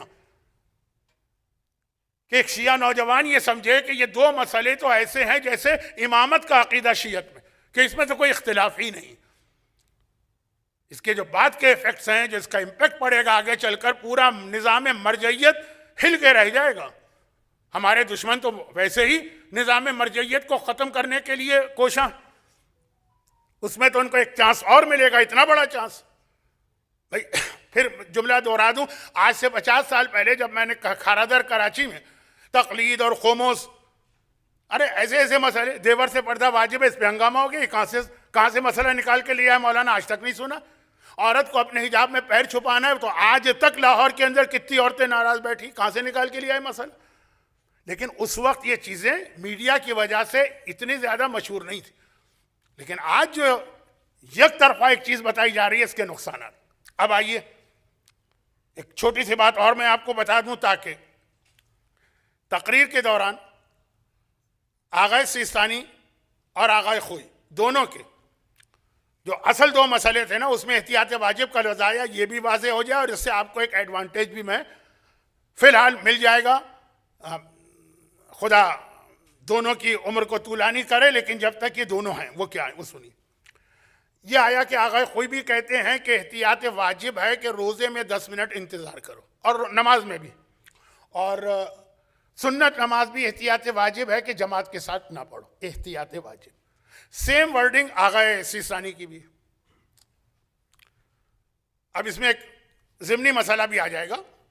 एहतियात वाजिब उसे कहते हैं जिसमें मर्जे के पास किसी मसले में दो किस्म की हदीसें हों, और वह बिल्कुल कन्फर्म तरीके से किसी एक हदीस को कबूल न करे। यानी क्या मतलब न करेगा, मतलब नऊजुबिल्ला कौन सी ऑथेंटिक है ये पता नहीं चल पाए। छठे इमामी की एक हदीस सुन लीजिए। छठे इमाम एक दिन बिहारुल अनवार जिल्द नंबर 2 पेज नंबर 251, और हदीस भी है हशाम इब्ने हकम से, जो इमाम के ऐसे साहबी थे जिनको इमाम भेजा करते थे गैरों से मुनाजरे के लिए। इमाम ने कहा कि छठे इमाम उनकी एक हदीस, हालात उन्हीं के चल रहे हैं, फरमाते हैं कि देखो आजकल कूफे में बहुत सारे झूठे लोग पैदा हो गए। मुगैरा इब्ने सईद से होशियार रहना, ये मेरे बाबा 5वें इमाम पर झूठ बांधता, और अबुल खत्ताब से होशियार रहना, ये मेरे होते हुए अभी जिंदा है छठे इमाम, ये मेरे ऊपर झूठ बांधता। अब छठे इमाम आगे वजाहत कर रहे हैं, सुनिए ये छठे इमाम के हालात। कहा कि मुगैरा इब्ने सईद ने तो ये चक्कर चलाया कि जो मेरे बाबा थे 5वें इमाम, उन्होंने अपने शागिर्दों को जो मसाइल बताए तो शागिर्दों ने लिखा। आप भी स्कूल कॉलेज में जाते हैं, यूनिवर्सिटी में जाते हैं, नोटबुक में नोट करते हैं, वो किताबें उनके पास थी।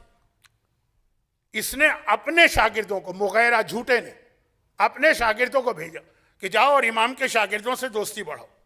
जब दोस्ती हो जाए तो उनसे कहना कि ये जो किताब है 5वें इमाम की, मुझे भी मसले याद करना। पहले ज़माने में प्रिंटिंग तो थी नहीं, यही हाथ के लिखे हुए नोट्स। आज भी मैंने देखा है कि कॉलेज यूनिवर्सिटी में नोट्स का एक्सचेंज होता है। ये ज़रा हमको पढ़ने को दे दो, हम इसको पढ़ेंगे, इमाम के इल्म से इस्तेफादा करेंगे, जो भी तरीका एक होता है ना।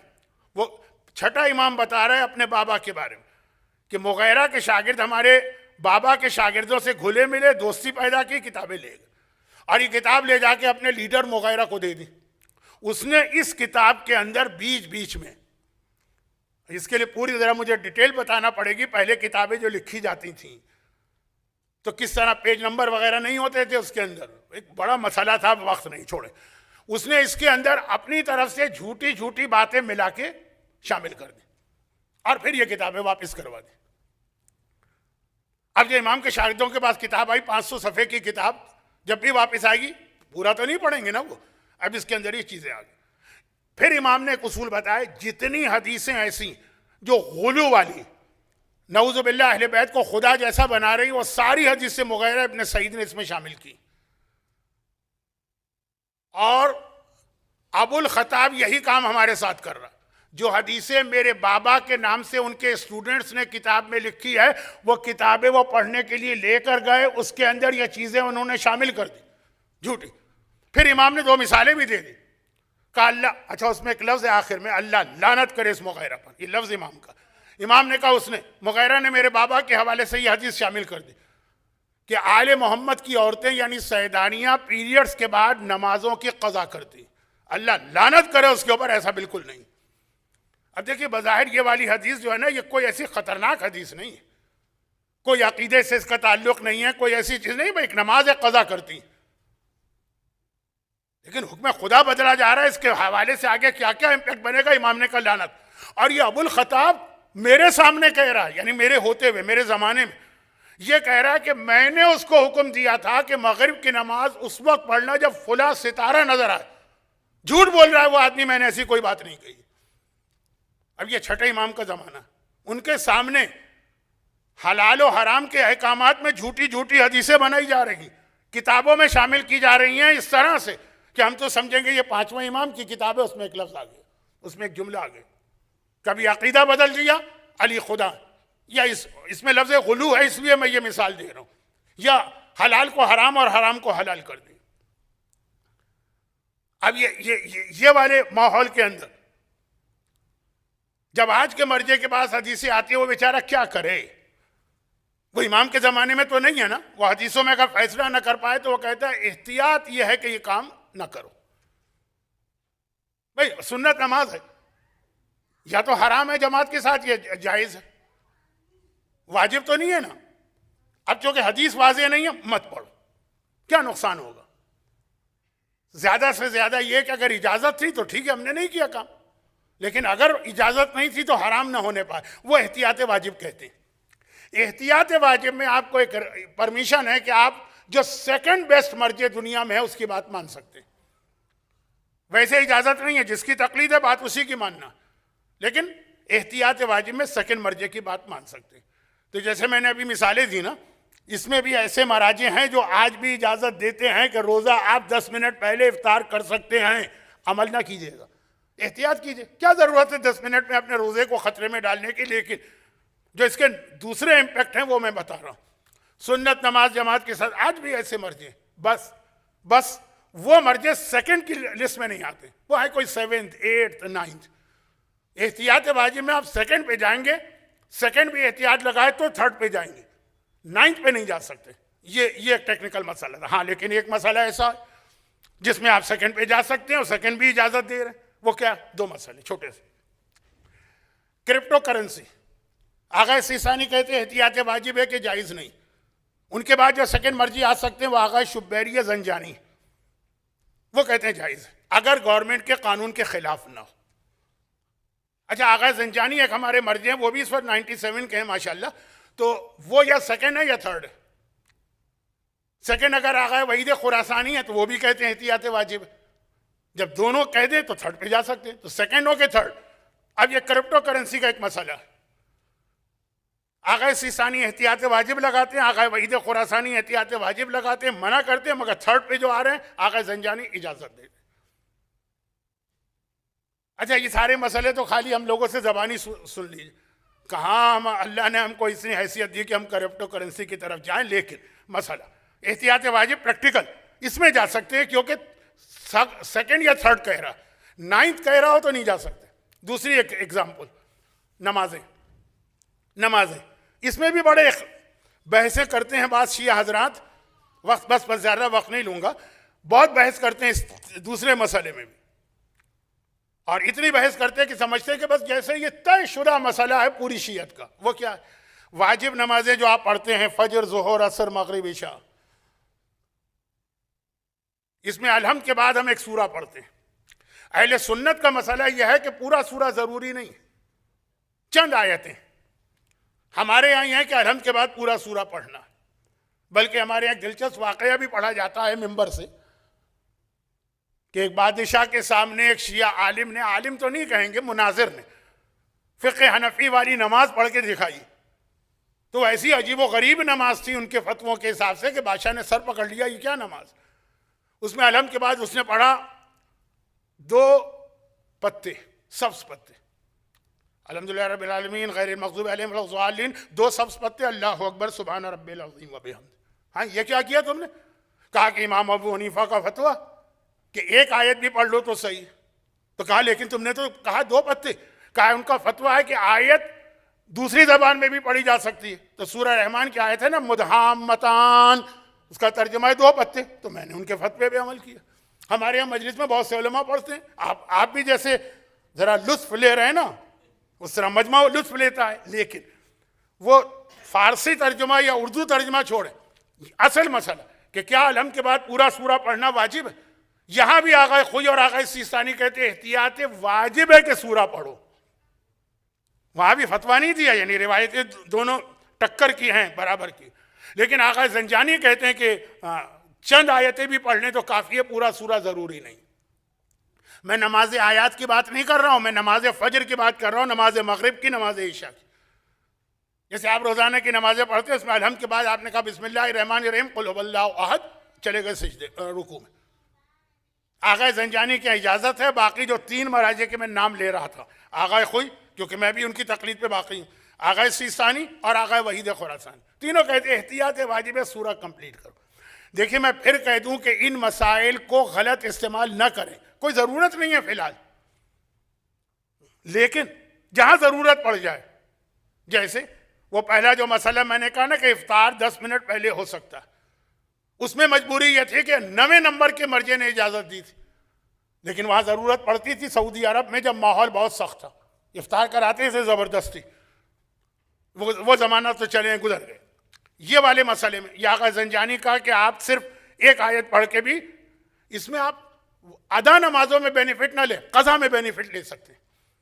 मसलन आप पे बहुत सारी कज़ा नमाजें, चंद कज़ा नमाजें आप चाहते हैं जल्दी से जल्दी हो जाए, तो अलहम्द के बाद बजाय पूरा सूरा पढ़ने के बिस्मिल्लाहिर्रहमानिर्रहीम कुल हुवल्लाहु अहद और आप रुकू में गए, पहली रकत में भी दूसरी में, थोड़ा सा टाइम बच जाएगा तो ज्यादा कज़ा पढ़ सकते हैं फिलहाल,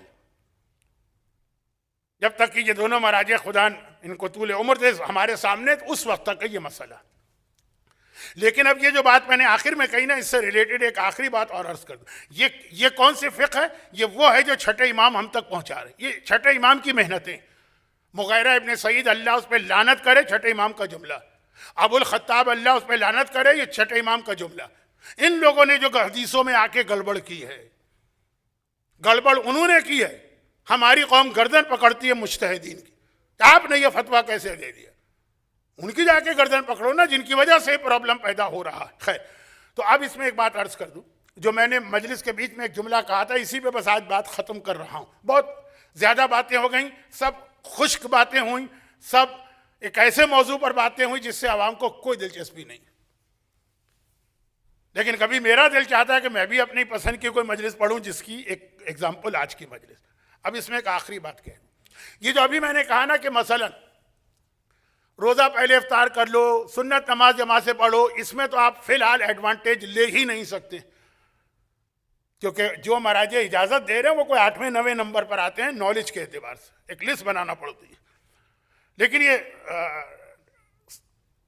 अलहम्द के बाद दूसरे सूरे वाले मसले में आप बिल्कुल एडवांटेज ले सकते हैं, क्रिप्टो करेंसी में बिल्कुल एडवांटेज ले सकते हैं। लेकिन अब मेरा एक मशवरा, जो मैंने इशारतन कह दिया कि क़ज़ा नमाजों में इसको इस्तेमाल करें, अदा में इस्तेमाल ना करें।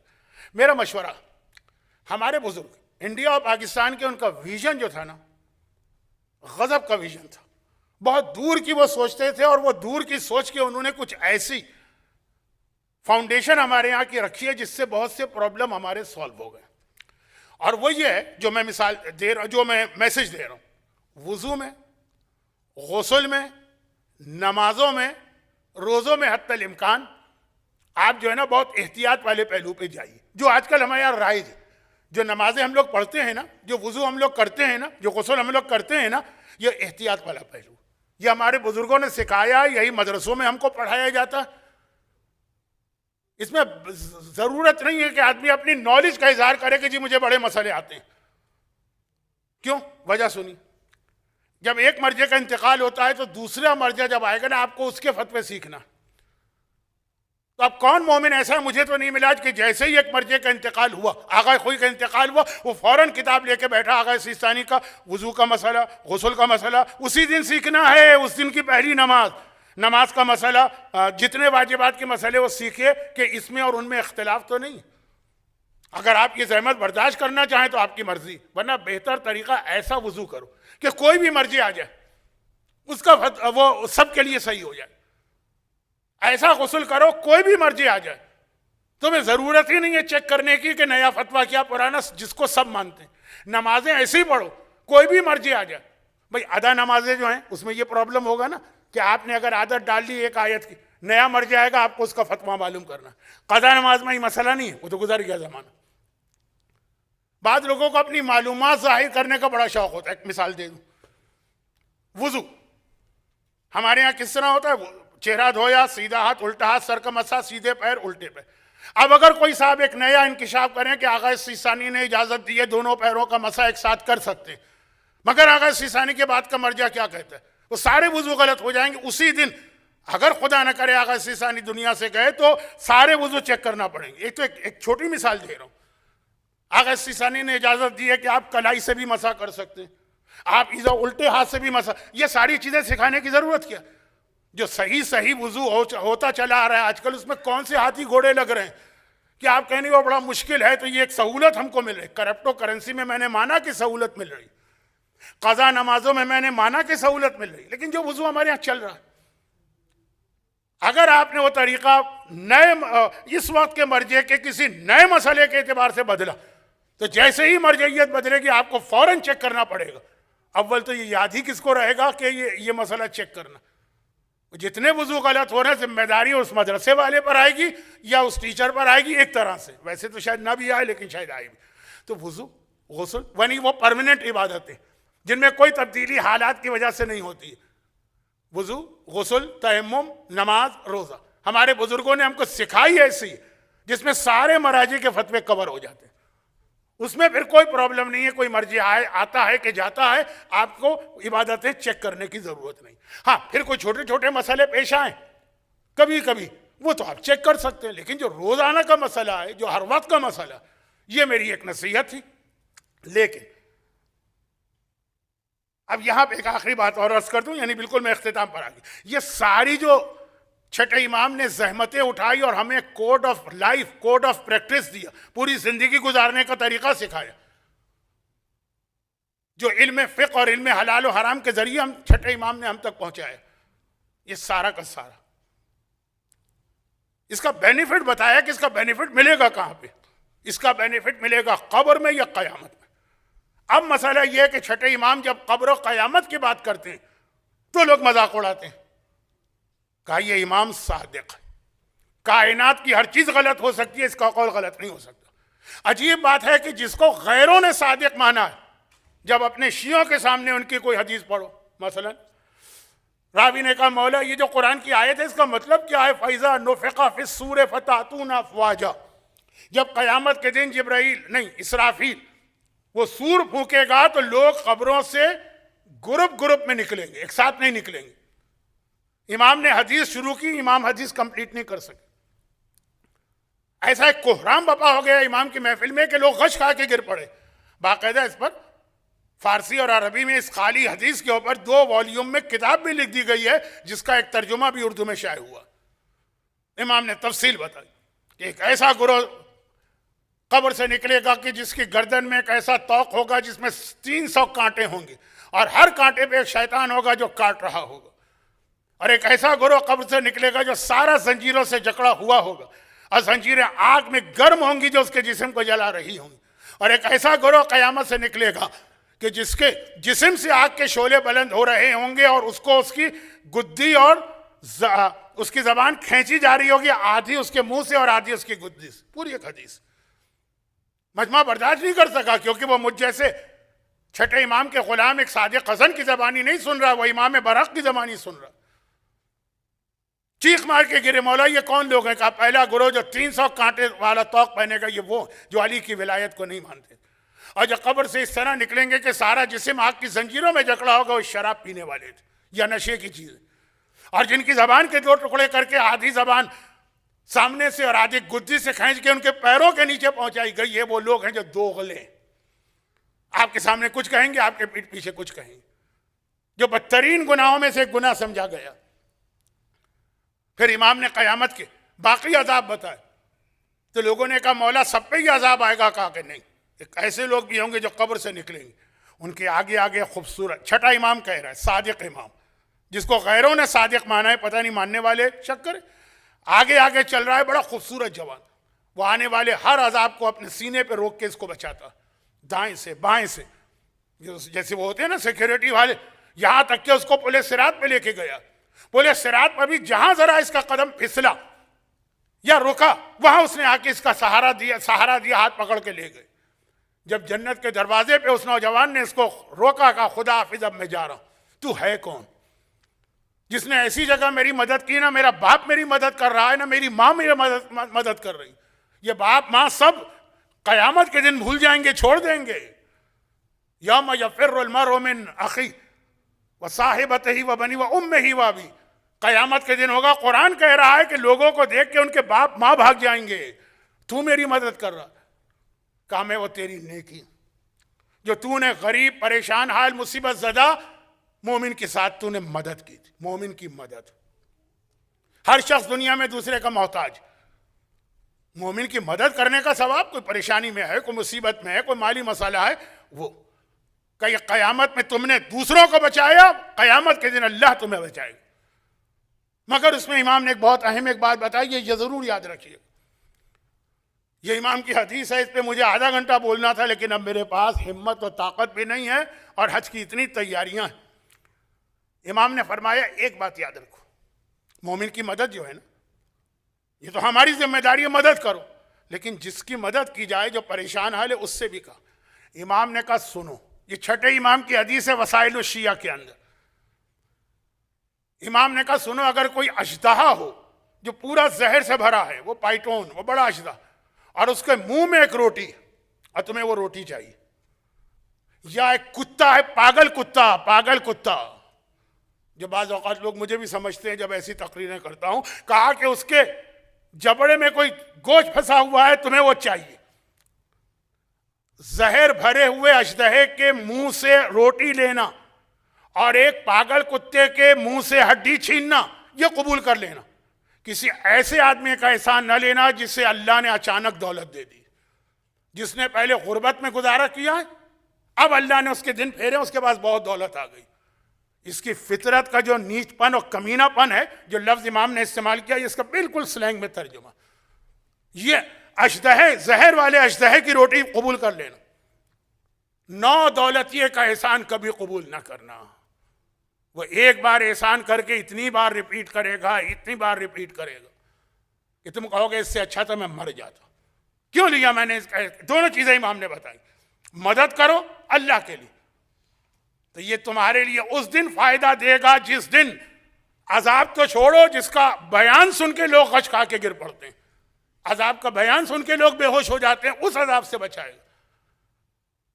ये हमारी जिम्मेदारी है दूसरे की मदद करना। लेकिन जिसकी मदद की जा रही है, बस एक बात का ख्याल रखने का, ऐसे आदमी से मदद लेना जिसके दिन अल्लाह ने इस तरह फेर दिए कि गुर्बत के बाद जो दौलत आ जाए उसका दिमाग खराब हो जाता है। उस फिरौन की तरह कहता है ना रब्बुकुमुल आला, मैं तुम्हें पाल रहा हूं। अब ये इमाम ने जिंदगी गुजारने के सारे सलीके सिखाए, जिसमें मैंने कहा कि नमाजों और रोजों की तो मिसालें मैंने बहुत दे दी, जरा आम प्रैक्टिकल लाइफ की मिसाल भी दी जाए। मगर इसका नतीजा क्या निकला? मुगैरा इब्न सईद के बाद ये अबुल खत्ताब छठे इमाम के हवाले से इतनी झूठी हदीसें क्यों बना रहा? इसलिए कि इमाम जो अपना इल्म फैला रहे हैं, तो जिसकी वजह से जो लोग इमाम की इमामत को नहीं मानते या इमाम की अजमत को नहीं मानते, वो भी इमाम के इल्म की वजह से। अहले बैत का इल्म, मौला का मशहूर शेर, रजीना बिल किस्मतिल जब्बार, हम राजी हो गए जो अल्लाह ने तकसीम कर दिया। क्या? अल इल्म लना वल माल ले आदाइना, इल्म हमको दिया है, दौलत हमारे दुश्मनों को दी, हम इसमें राजी हो गए। दौलत दुश्मनान अहले बैत का कमाल है, इल्म हमारा, इमाम का जो इल्म है, अब जब वो फैला और इस तरह फैला, तो जो इमाम को जानते भी नहीं है, जो इमाम को मानते भी नहीं, वो भी इमाम की अजमत के कायल होते जा रहे। इमाम के नाम का कलमा हर तरफ पढ़ा जा रहा, इमाम की मोहब्बत फैलती चली जा रही। मंसूर दबानकी ने देखा कि ये तो मेरा तख्त खतरे में आ जाएगा। चुनाचे या 15 शव्वाल या 25 शव्वाल वो तारीख थी कि जब गवर्नर मदीना मोहम्मद इब्ने सुलेमान को एक खत भी भेजा गया और एक थैली भी भेजी गई। खत में लिखा था कि यह थैली, इसमें इंतहाई खतरनाक जहर है, किसी तरह से यह इमाम तक पहुंचा दे। अब बर्दाश्त नहीं, और अब वो वक्त आ रहा कि ये इमाम मेरे तख्त और खिलाफत के लिए खतरा बन रहे हैं। इतने पॉपुलर, इतने फेमस, इतने मशहूर, ऐसी मकबूलियत, 35 साल जो इमाम ने गुजारे ना, तो 2 जनरेशन इमाम के शागिर्दों ही की इस्लामी दुनिया में फैल गई। चुनाचे गवर्नर मदीना ने वही तरीका इख्तियार किया जो आपने छठे इमाम से पहले नहीं सुना है, छठे इमाम के बाद सुना। अंगूरों में जहर देना 8वें के हवाले से सुना है ना, 10वें के हवाले से सुना है ना। छठे से पहले 5वें का ही तरीका नहीं था, चौथे का नहीं था। पहला इमाम जिसके ऊपर यह जुल्म हुआ वो मेरा छठा इमाम, और वही जुमले उसके थे, वही जुमले इमाम के थे जो बाद में इमाम के पोते ने मामून से कहे थे। बुलाया, रात के वक्त बुलाया, कहा कि ये नया नया मेवा आया है, अभी पहला फल आया है इस फसल का, मैंने दिल चाहा कि ये दावत, ये फल आप इस्तेमाल करें। इमाम मासूम ने अंगूर के चंद दाने चखे, उठ के खड़े हुए, घर जाने लगे। गवर्नर कहता है कहाँ जा रहे हैं? कहा वहीं जा रहा हूं जहां तू मुझे भेजना चाह रहा। ये कहे कि घर में आए जिस तरह से आए, वो भी एक बहुत अजीब रिवायत। जब इमाम ने ला तनालो शिफाअत न मुस्तखिफन बिस्सलात का, घर में आए उम्मे हमीदा, इमाम की दूसरी बीवी, मेरे 7वें इमाम की वालिदा, वो कहती हैं कि मैं सहन में बैठी थी, मैंने देखा मेरा आका और मौला लड़खड़ाता हुआ कमरे में आ रहा, चेहरा जर्द हो चुका, हाथ पांव जो हैं वो लरज रहे। मैं घबरा के आगे बड़ी, सहारा दे के इमाम को बिस्तर पे लिटाया। इमाम ने कहा उम्मे हमीदा क्या घर में और कोई नहीं? मैंने कहा मौला घर में सब लोग हैं। कहा सबको बुला के लाओ, जितने घर वाले हैं, जो मेरे रिश्तेदार, मेरे गुलाम, मेरी कनीजें, सब यहाँ पे आ जाएं। सब लोग आ गए। इतनी देर में इमाम गशी में जा चुके थे। थोड़ी देर बाद इमाम ने आंखें खोली, चारों तरफ देखा और एक जुमला कहा और दुनिया से चले गए, ये आपके छठे इमाम, ये मेरे छठे आका और मौला इमाम की आखिरी वसीयत है। कहा उम्मे हमीदा ये पैगाम मेरे शियों को देना, ला तनालो शिफाअत न मुस्तखिफन बिस्सलात, हमारी शफात उसको नहीं मिलेगी जो नमाज को हकीर समझता है। ये कहा और दुनिया से रुखसत हुए। इधर दुनिया से रुखसत हुए, उधर छठे इमाम की दोनों छोटी बच्चियां अस्मा और फातिमा एक मरतबा दौड़ के आती हैं, बाबा के लाशे पे गिर जाती हैं, सीने पे सर रखती हैं, कहती हैं बाबा अरे हमें यतीम कर गए, अरे तुम दुनिया से चले गए। एक बार 7वें इमाम को देखा, कहा भाई मुसीह काजिम, अरे मेरा बाबा मुझे छोड़ के चला गया। 7वें इमाम आगे बढ़े, बच्चियों के यानी बहनों के सर पे हाथ रखा, कहा बाबा चले गए लेकिन अभी मैं मौजूद हूं, तुम्हें हर परेशानी से बचाने वाला। तुम्हें आपको कोई बच्ची और भी याद आ रही होगी, बाबा उसका भी मरा था लेकिन वो बाबा के सीने पे सर भी ना रख सकी। कैसे सर रखती? सारा सीना तीरों से छलनी था। अरे उसका भाई उसके सर पे हाथ भी ना रख सका, कैसे हाथ रखता? हाथों में हथकड़ी है, पांव में बेड़ी है। छठे इमाम का जनाजा बड़ी शान से तो उठा, लेकिन अगर जनाजा शान से उठा तो परवरदिगार ने ये एक इम्तिहान भी छठे इमाम का लिया कि 8 शव्वाल को जो ये जालिम जन्नतुल बकी के कब्रिस्तान में दाखिल हुए तो बुलडोजर लेके दाखिल हुए। कहां है छठे इमाम का रोजा? लोगों ने कहा ये सामने रोजा है। एक बार बुलडोजर चला, छठे इमाम का रोजा टूट के गिरा, निशाने कब्र जाहिर हुआ, लेकिन मौला आपकी तो कब्र पे बुलडोजर चलाया गया। अरे करबला का मेरा आका जिसके लाशे पे घोड़े दौड़ाए जा रहे हैं,